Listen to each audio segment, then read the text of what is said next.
네, 안녕하세요. 저는 닉네임 에코48이고요. 저는 진짜 지방흡입 빼고는 거의 대부분의 다이어트를 다 섭렵을 했어요. 근데 아이고. 틀림없이 다 효과는 있어요. 네. 근데 그 모든 다이어트법들이 큰 맹점이 뭐냐면 평생 할 수가 없다는 거잖아요. 평생 내가 식욕 억제제 먹을 수 없고 평생 지방 분해 주사 맞을 수 없고 그쵸. PPC 그 비싼 주사를 계속 맞을 수 없잖아요. 네. 근데 그것들을 계속 하면서 살만 빠지는 게 아니라 부작용이 또 오더라고요. 그러니까 그거를 딱 중단을 했을 때 그 폭식증 막 그런 게 같이 따라오고 그런 게 같이 따라오면 또 우울증도 또 같이 생기더라고요. 그러면 우울증하고 폭식증이 계속 또 이제 그 악순환이 계속 또 시작이 되는 거예요. 네. 근데 그거에서 또 끝나는 게 아니라 그거로 인해서 다른 질병들이 또 막 생기더라고요. 그래서 제가 겪었던 거는 우울증하고 폭식증하고 식이장애 생겼고 그리고 가장 큰 문제는 뭐였냐면 두통이었어요. 그쵸.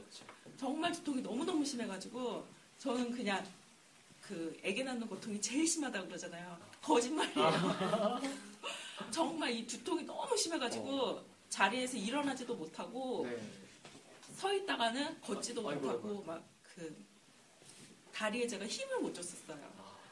그래서 막 자다가 일어나서 화장실 가려고 일어났다가 그냥 쓰러지고 그러니까 주차해놓고 집에 가야 되는데 못 걸어가갖고 부축받아서 집에 가고 막 그랬었어요. 저 다이어트 하다 사람 잡았네. 에 진짜 네. 근데 그때는 그게 왜 그런지를 몰랐어요. 네. 그래서 병원 다니면서 막 이 검사 저 검사 다 해보고 뭐 MRI 찍고 CT 찍고 뭐 근육 무슨 검사 뭐 이름도 되게 어려워요.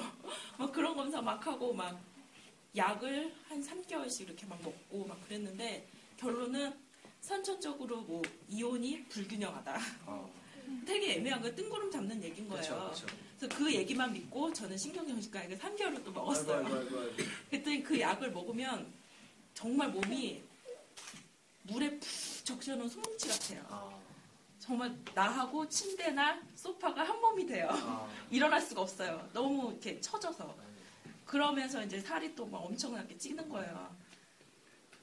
그래서 이제 제가 다른 건강법을 막 찾아봤어요. 왜냐하면 명확한 해결책이 나오지 않으니까. 그래서 뭐 칼륨이 어디에 많이 들어있나 그거 찾아서 막 먹어보고 효과가 없어요. 그래서 제가 그때 접했던 책 중에 클린이라는 책이 있었거든요. 거기에 보면 그 저희가 섭취하는 이 음식이 잘못돼서 오는 첫 번째 증상이 과민성 대장증후군이에요. 제가 그게 있었거든요. 중국집 갔다 오면 바로 화장실 가야 되고 막 그런 증상이 계속 있었어요. 근데 그거에 보니까 제가 여태까지 했던 그 식습관이 저의 몸을 망친 거예요. 그래서 그걸 열심히 해보려고 막 복사도 하고 막 공부도 열심히 했다가 안 되는 거예요. 근데 또 제가 만화를 또 무지하게 좋아해요. 그래서 이제 웹툰을 열심히 보는데 거기에 그 생체식 다이어트 그게 나오더라고요. 진짜 하기 잘했지. 그래서 그 경로를 통해서 카페를 이제 온 거예요.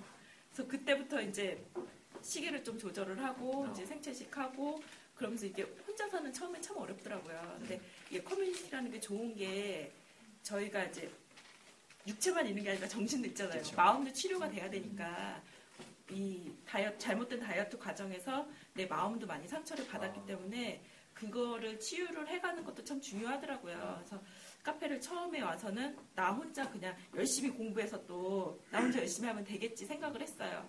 근데 그게 아니더라고요. 처음에 시행착오를 참 많이 겪었는데 그 핵심은 간단한 매뉴얼도 중요하고 그리고 이 커뮤니티를 정말 최대한 자기가 이용을 하는 것도 굉장히 중요하더라고요. 그래서 카페를 많이 오고 그 소모임 뭐 도전 20일이라든가 아니면은 캠프라든가 아니면 오프 모임이라든가 이런 데 참여를 자꾸 하면서 자기를 오픈을 하면 그게 또 저절로 치유가 되더라고요. 다른 사람이 해주는 게 아니라 내가 오픈을 하면 그게 치료가 되는 거예요. 그래서 참 그게 대단했다는 걸 느꼈고 그렇게 한 도전 20일 하고 한 달 좀 지나니까 두통이 없어졌어요. 와우.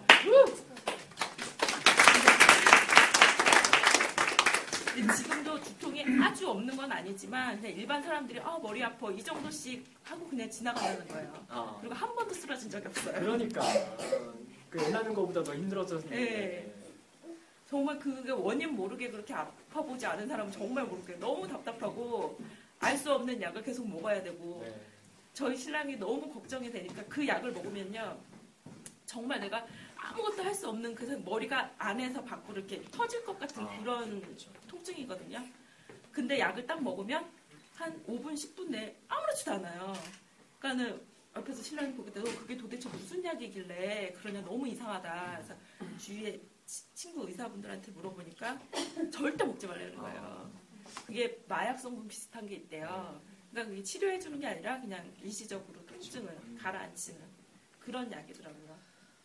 그런 걸 처방해 주니까요. 문제죠.